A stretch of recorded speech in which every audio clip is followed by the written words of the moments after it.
नमस्कार विद्यार्थी मित्रांनो, डॉक्टर सुशील स्पॉटलाईट या आपल्या यूट्यूब चॅनलवर तुमचं सर्वांचं स्वागत आहे.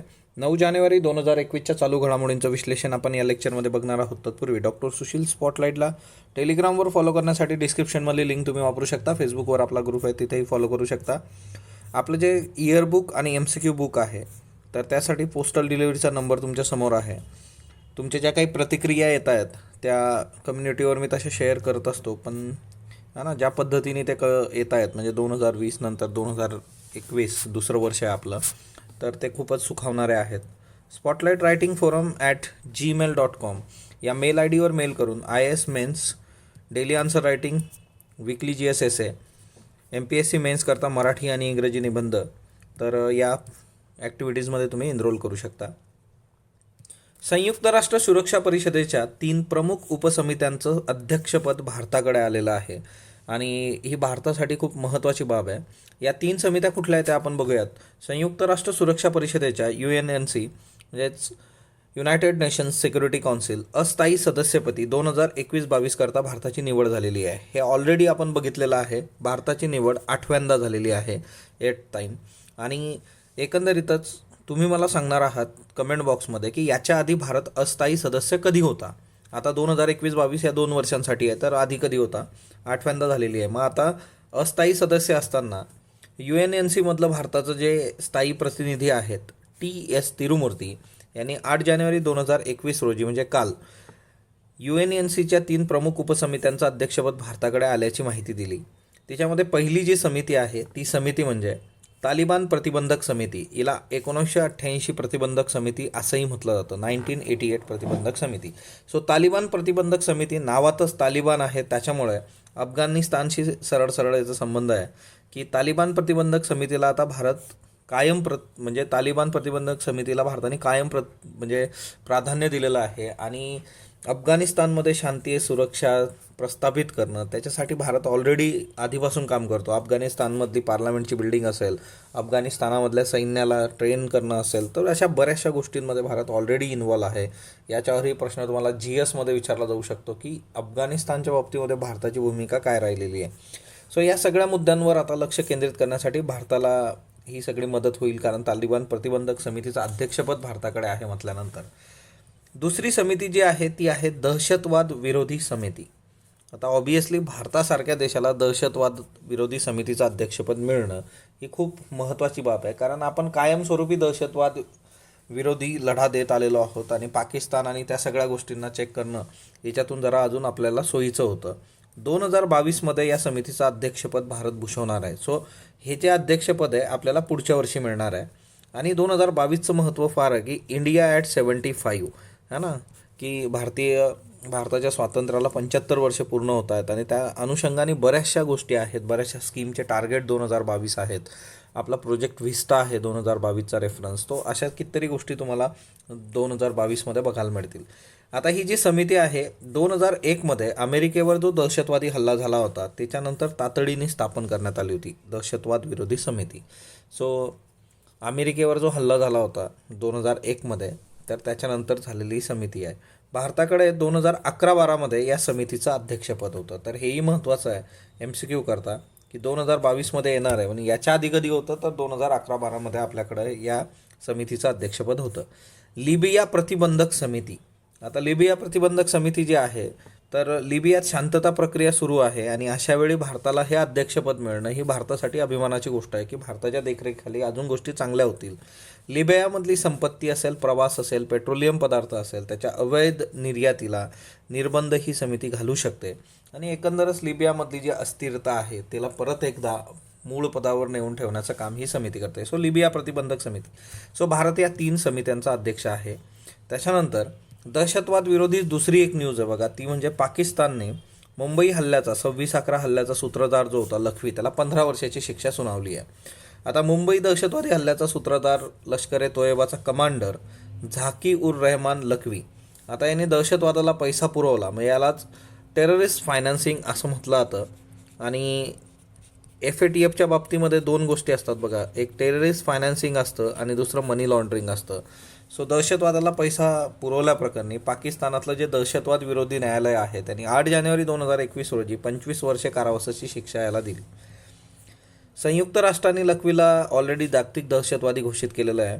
2015मध्ये मुंबई हल्ल्याच्या याच्यात तो अटकेत होता आणि 15मध्ये तो जामिनावर सुटला होता आणि त्याच्यानंतर मग बेपत्ता होता. पण 2 जानेवारी 2021 रोजी त्याला अटक करण्यात आली, शनिवारी मागच्या.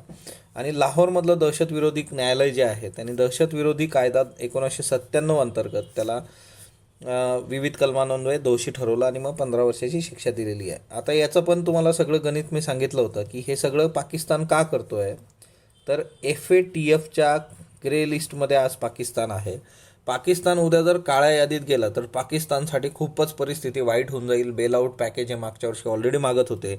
आर्थिक परिस्थिती डबघाईला गेलेली आहे ना. अशा याच्यात जर असले प्रकार केले तर मग म्हणून त्यांनी दहशतवाद्यांची लिस्ट कमी केलेली आहे, बऱ्याचशा गोष्टी. ओके. पाकिस्तान ॲड्रिफ्ट हे एक पुस्तक आलेलं आहे बघा, navigating troubled waters. So Asad Durrani हे गुप्तचर संस्थेचे माजी प्रमुख आहे पाकिस्तानच्या, आणि त्यांनी हे पाकिस्तान अड्रिफ्ट त्याचं पुस्तकही तुम्हाला दाखवतो. सो पाकिस्तानी राजकारणातील लष्कराचा जो हस्तक्षेप आहे किंवा अफगाणिस्तान प्रश्नातील पाकची भूमिका काय, किंवा अमेरिका आणि चीनचा पाकवर काय प्रभाव आहे, या सगळ्या गोष्टी हिच्यात दिलेल्या आहे. सो आणि गुप्तचर यंत्रणेच्या प्रमुखाचं पुस्तक म्हटल्यानंतर बऱ्याच लोकांच्या भुवया उंचवतात. तसं दुसरंच गुप्तचर यंत्रणेसंबंधित दुसरं एक पुस्तक आलेलं आहे, द अल्टिमेट गोल, आणि मग त्याचं सबटायटल आहे अ फॉर्मर रॉ chief deconstruction how nations construct narratives. Vikram Sood यांचं हे पुस्तक आहे. आणि हिच्यामध्ये काय म्हटलेलं आहे की जागतिक सत्तेच्या केंद्रस्थानी राहण्यासाठी अमेरिकेसह पाश्चात्य देश कशा पद्धतीने गुप्तचर यंत्रणांचा वापर करतात. तर ते सांगणारं हे आहे की म्हणजे सत्तेसाठी गुप्तचर यंत्रणांचा वापर करणं आणि जागतिक स्तरावर मग है ना सेंटर ऑफ अट्रॅक्शन बनवणार. हे पुस्तक आहे बघा, पाकिस्तान अड्रिफ्ट. ओके. तर हे त्याचं असद दुरानी फ्रंट पेज. त्याच्यानंतर द अल्टिमेट गोल, है ना, की जागतिक स्तरावर कशा पद्धतीने गुप्तचर यंत्रणांचा वापर केला जातो, रॉ chief deconstruct how nations construct narratives, Vikram Sood. त्याच्यानंतर आता तुमच्यासाठी एक तिसरं पुस्तक आहे बघा, आणि त्या पुस्तकाशी रिलेटेड कालचा जो UPSCचा पेपर झालेला आहे मेन्सचा, तिच्यामधला एक एसेचा जो टॉपिक आहे, ऑलरेडी हे डिस्कशन मी काल घेतलं होतं. तुमच्यापैकी बऱ्याच लोकांनी ते बघितलं असेल, बघितलं नसलं तुम्ही बघू शकता. UPSC मेन्सचा एसेचा पेपर. आता हिच्यामध्ये सगळ्यात महत्त्वाची गोष्ट जी आहे की हा जो एसे आहे, patriarchy is a least noticed at the most significant structure of social inequality. म्हणजे पुरुष सत्तात्मक जी काही मानसिकता आहे त्याला आपण है ना की त्याच्याकडे बघतच नाही, म्हणजे ती सगळ्यात निग्लेक्ट झालेली गोष्ट आहे सोशल स्ट्रक्चर आणि सोशल इनइक्वॅलिटीमधली. आता याच्याशी रिलेटेड इतके रेफरन्सेस आजच्या पेपरमध्ये आहेत, म्हणजे हे खूप शोधायची गरज नसते. तुम्ही जस्ट गोष्टी शी स्पीक्स, आता पुस्तकाचं नावच आहे शी स्पीक्स, हे पुस्तक आलेलं आहे बघा. आणि या पुस्तकामध्ये जे आहे की इव्हेंट कूपरचं पुस्तक आहे हे, इव्हेंट कूपर, की ज्या महिलांच्या प्रश्नांसाठी आवाज उठवला, त्याला काहीतरी स्थान प्राप्त करून दिलं, तिच्यातून मार्ग काढले, त्या महिलांच्या स्टोऱ्या याच्यामध्ये आहेत, शी स्पीक्स. ओके. आता लुझेन अल हतलूल हिच्या शिक्षेचा अन्वयार्थ म्हणून लोकसत्ताला लेख आहे. तर लुझेन अल हतनूनची गोष्ट काय बरं. लुझेन अल हतनून जी आहे ती सौदी अरेबियामध्ये स्त्रियांच्या अधिकारांसाठी लढणारी लुझेन अथ हल्लूल हिला 2018मध्ये अटक करण्यात आली होती.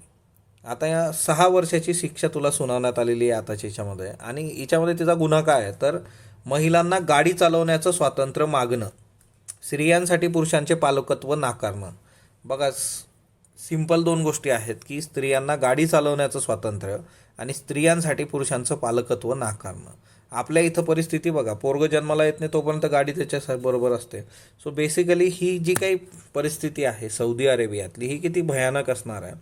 आणि त्याच्यामुळे कित्येक वर्ष लढा देणारी एखादी उच्च शिक्षित स्त्रीच तुरुंगात डांबली जाते. आणि मग तिथली सोशल जी काही व्यवस्था आहे ती किती ऑर्थोडॉक्स आणि एक्स्ट्रीम असणार आहे, तिचा जो काही प्रत्यय येतो तो आपल्याला इथून येतो. म्हणून ती पॅट्रियार्की जी आहे ती फक्त काय भारतात नाही आहे, आपल्या गावात, आपल्या घरात, ती जगातल्या कोपऱ्यामध्ये तुम्हाला दिसून येते पॅट्रियार्की, है ना. इतकं स्वादसोबं प्रकरण नाही. हा पण आलेला बघ, माझ्यातल्या पुरुषपणाचे अंश. आता हा लेख आहे, हा पण लोकसत्ताचा लेख आहे, तुम्ही वाचू शकता. हे सगळं मटेरियल जे आहे किंवा कंटेंट आहे ते या पर्टिक्युलर एसे आणि जेंडर नोशनशी रिलेटेड आहे. आणि हा एक कॉलम आहे परत द हिंदूचा, की उन्नाव झालं, हत्रा झालं, आता बदायून. आता बदायूनच्या याच्यामध्ये काय आहे की बाबा 50 वर्षाची अंगणवाडी वर्कर आहे, है ना, ती मंदिरात जाते आणि मग तिथं मंदिरात गेल्यानंतर ते सगळं तिकडं त्या सगळ्या सिच्युएशनमध्ये अत्याचार होतात, FIR होतो वगैरे वगैरे, लोकांना अटक झाली. याच्यात भयानक काय आहे, तर भयानक असं आहे की ज्या काही चंद्रादेवी आहेत, नॅशनल कमिशन फॉर वुमन आताचं जे स्पॉटलाईट इयरबुक 2021 आहे तिच्यामध्ये डिटेलमध्ये दिलं आहे. ऑलरेडी याच्यावर लेक्चरही आहे आपल्या चॅनलवर, तुम्ही बघू शकता.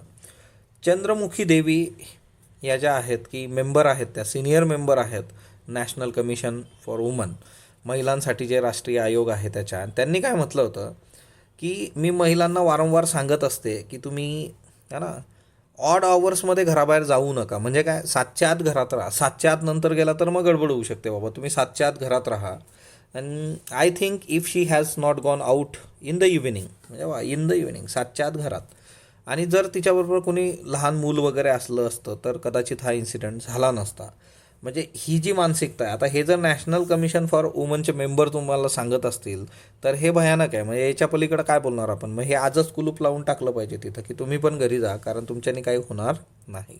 गोष्ट एकदम सिंपल आहे की हे कुणासाठी, म्हणजे असं टिपिकल जेंडर पण सोडलं तुम्ही तर सिक्युरिटी जी आहे, सोशल सिक्युरिटी असेल, तुम्ही घराबाहेर पडल्यानंतरची सिक्युरिटी, मग ती कुणासाठी असू देत, ती व्यवस्थेने ॲज वेल ॲज सोसायटीने देणं अपेक्षित आहे. म्हणजे असे इन्सिडेंट कितीतरी वेळा होता की है ना, जे जसं पुणे स्टेशन आहे, पुणे स्टेशनमध्ये रात्री 12, 2, 1, 3 वाजता जर कुणी असलं स्टेशनला चुकून ऑड आवर्समध्ये गाडी आली तर बऱ्याचदा चोरी होणं, बॅग खेचून घेऊन जाणं, पर्स खेचणं, मोबाईल चोरणं, अशा कितीतरी गोष्टी होत असतात. धमकवणं एखाद्याला, त्याच्याकडूनचा ऐवज काढून घेणं.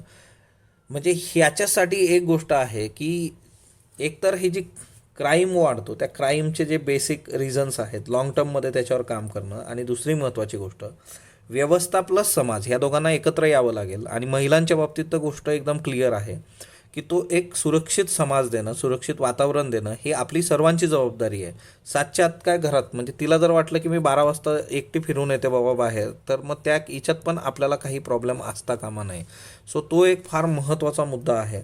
आणि एकंदरीत ह्या हिच्यामध्ये जे आहे की कामाच्या बाबतीत जर तुम्ही बघितलं तर कामाच्या बाबतीत 2020चा जर डेटा तुम्ही बघितला तर 2020मध्ये आता जे सगळं पॅन्डेमिक होतं, त्या पॅन्डेमिकचं फार यांनी खूप चांगलं हे दिलेलं आहे की पॅन्डेमिकमध्ये जवळपास 10.60% महिला ज्या होत्या है ना, त्यांचे जॉब गेलेत.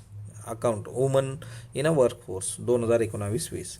नोव्हेंबर 2020मध्ये जसं लॉकडाऊन हटलं तसं काय झालं ना की पुरुषांना त्यांचे जॉब पटापट मिळाले, recover most of the loss jobs. पण महिलांच्या बाबतीत असं झालेलं नाही आहे. म्हणजे हे तिथेही तुम्हाला दिसून येतं. दुसरा मुद्दा जो आहे की म्हणजे एकंदरीतच क्राईमच्या बाबतीमध्ये जर तुम्ही आकडेवारी बघितली तर 2019 नॅशनल क्राईम रेकॉर्ड ब्युरो जे आहे ते आपल्याला सांगतं की 88 rape cases every day in India. म्हणजे भारतात दररोज 88 रेप केसेस होतात. त्याच्यानंतर UP जे आहे ते सेकंड हायेस्ट नंबर आहे, 3065 केसेस तिथं होत आहेत. आणि दुसरा महत्त्वाचा मुद्दा आहे की कितीतरी केसेस ज्या आहेत त्या रिपोर्टच होत नाही due to because of social stigma. तर हा एक खूप महत्त्वाचा आस्पेक्ट आहे की समाजातली जी काही इज्जत आहे त्याच्यामुळे. म्हणजे आता तुम्ही बघू शकता क्रिमिनल जस्टिस है ना, जे काही इंडोर नवीन वेब सिरीज आहे बघा, तर ती वेब सिरीज बघू शकता तुम्ही. मग तिच्यामध्ये जे आहे की सोशल स्टिग्मा नावाचं प्रकरण काय आहे, तिच्यामुळे कुठपर्यंत गोष्ट जाऊ शकते. सो हा एक फार महत्त्वाचा मुद्दा आहे. त्याच्यानंतर निर्भया इन्सिडेंट 2012मध्ये झाल्यानंतर क्रिमिनल लॉ अमेंडमेंट ॲक्ट जो आहे तिच्यामध्ये पण बऱ्यापैकी चेंजेस झाले आहे आणि खूप स्ट्रिक्ट पनिशमेंट जी आहे की क्राईम अगेन्स्ट वुमन करण्यात आली तरीसुद्धा क्राईम चालू आहे. म्हणजे इतकं स्ट्रिक्ट असल्यानंतरसुद्धा मग ही मानसिकता बदलणं फार गरजेचं आहे. याच्यासाठी काही शॉर्ट टर्म आणि लाँग टर्म काय तुम्ही करू शकता ते तुम्ही मला कमेंट बॉक्समध्ये सांगू शकता. शी स्पीक्स इव्हेंट कूपर हे पुस्तक तुम्हाला दाखवलं मी. विद्या बाळ जे आहेत त्यांचाही रेफरन्स आज आला बघ. किती म्हणजे हे सरळच आलं आहे आजचं की बाबा कालच्या याच्यात काय लिहायचं होतं ते आज यांनी सांगितलं सर्वांनी. विद्या बाळ यांचं निवासस्थान जे आहे ते मिळून साऱ्या जणी या मासिकाला देण्यात आलेलं आहे, त्याच्यासाठी दान करण्यात आलेलं आहे. स्त्री पुरुष समानतेसाठी आयुष्यभर कार्य करणाऱ्या ज्येष्ठ सामाजिक कार्यकर्त्या विद्या बाळ ज्या आहेत, तर मृत्यूपश्चात आपलं निवासस्थान मिळून साऱ्या जणी मासिकाच्या कार्यालयासाठी त्यांनी दान केलेलं आहे. तर हा फार महत्त्वाचा मुद्दा आहे याच्यातला की बऱ्याचदा असं आता दिसत नाही. ही फार आधीच्या काळातली लोकं आणि ती लिगसी फार कमी लोकांनी चालवलेली आहे. ज्येष्ठ समाजवादी विचारवंत प्राग जाधव जे होते, प्रधान, सॉरी नॉट जाधव, प्रधान यांनी राहतं घर साधना ट्रस्टला दिलं आहे. साधना ट्रस्ट जे आहे की दाभोळकर जे होते आपले साधना ट्रस्ट, सो त्याला ते घर दिलेलं आहे. सो हे पण एक लक्षात ठेवा. त्याच्यानंतर दुसरा महत्त्वाचा मुद्दा जो आहे की विद्या बाळ यांचं जे काम आहे ते जेंडर इक्वॅलिटी आणि विशेष म्हणजे पुरुषांसाठी सुद्धा त्यांनी काम खूप चांगलं केलेलं आहे. पुरुषांचे प्रश्न असतील काही तर त्यालाही सामोरं जाण्याचं काम त्यांनी केलेलं आहे. सो विद्या बाळ यांचे जे रेफरन्सेस आहेत तर ते पण आपल्यासाठी महत्त्वाचे आहे. दुसरा जो मुद्दा आहे की तो म्हणजे डॉक्टर शेजवलकर, वय वर्ष 92. आता हे वाणिज्य, व्यवस्थापन, शिक्षण, साहित्य, अध्यात्म अशा विविध क्षेत्रात सहजपणे मुसाफिरी करणारे आणि मॅनेजमेंट गुरु MCQ करता लक्षात ठेवा म्हणून त्यांना ओळखलं जायचं. डॉक्टर प्रभाकर चिंतामणी उर्फ शेजवलकर, 8 जानेवारी 2021 रोजी त्यांचं निधन झालं. त्याच्यानंतर आसाममध्ये चतुर्थ श्रेणी कर्मचाऱ्यांना खादीचे कपडे भेट म्हणून दिले जाणार आहेत बघा. सो आसाम सरकारने हा निर्णय घेतलेला आहे की 2021 पासून टप्प्याटप्प्याने खादीचं शर्ट असेल, शॉल असेल, स्टोल असेल हे देण्याचा निर्णय त्यांनी घेतला आहे. गांधीजींना ट्रिब्यूट म्हणून आसाम सरकारने हा निर्णय घेतलेला आहे. आगामी काळामध्ये खादीच्या बाबतीमध्ये स्वयंभू बनण्याची जी काही आसामची इच्छाशक्ती आहे किंवा मानस आहे त्यांचा, तर त्याच्यासाठी हे हेल्पफुल राहील असंही त्यांना वाटतं. सो आसाम चतुर्थ श्रेणी कर्मचाऱ्यांना खादीचे कपडे फ्रीमध्ये भेट म्हणून देणार आहे.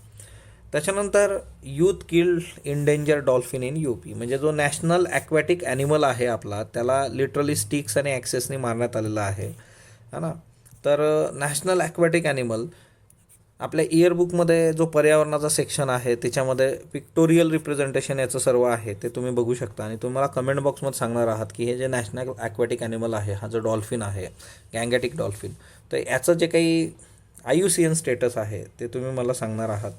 Okay, IUCN status okay basic. आता हे बऱ्याचदा आपण बघून झालेलं आहे पण तेवढा एक रेफरन्स आला. आता बघा, use of vaccine without knowing it's protection potential is unethical. Yes, है ना. जर उद्या ह्या वॅक्सिन्सला आपण एमर्जन्सीमध्ये आता मंजुरी दिलेल्या आहेत, या वॅक्सिन खरंच प्रॉपरली वर्क होतील का त्याच्याबद्दल आपण विचार केलेला आहे का? आणि त्याच्यामुळे हे एक डिस्कशन आहे द हिंदूला की जर आपण वॅक्सिन त्याचं प्रोटेक्शन पोटेन्शियल न ओळखता वापरत असू तर ते अनइथिकल, अनैतिक ठरेल. आणि इथिक्स हा जो विषय आहे त्याच्याशी रिलेटेड ह्या गोष्टी फार महत्त्वाच्या आहेत. आणि हे कुठंही आहे, रिसर्च वगैरेमध्ये तुम्ही खूप प्रॉपरली गोष्टी वर्क करूनच मग त्याच्यावर काम केलं पाहिजे. बघा आता ministry of tribal affairs government of India, so याच्यामध्ये जे आहे की ट्राईब्स इंडिया नावाचा हा ब्रँड काढलेला आहे. आपलं जे आदिवासी मंत्रालय आहे की आदिवासी लोकांच्या ज्या वस्तू आहेत त्या मार्केटमध्ये याव्यात, त्याला चांगली किंमत मिळावी, त्या 7 समुद्रापार घेऊन जाणारा ब्रँड आहे बघा, tribes India, the art and soul of India.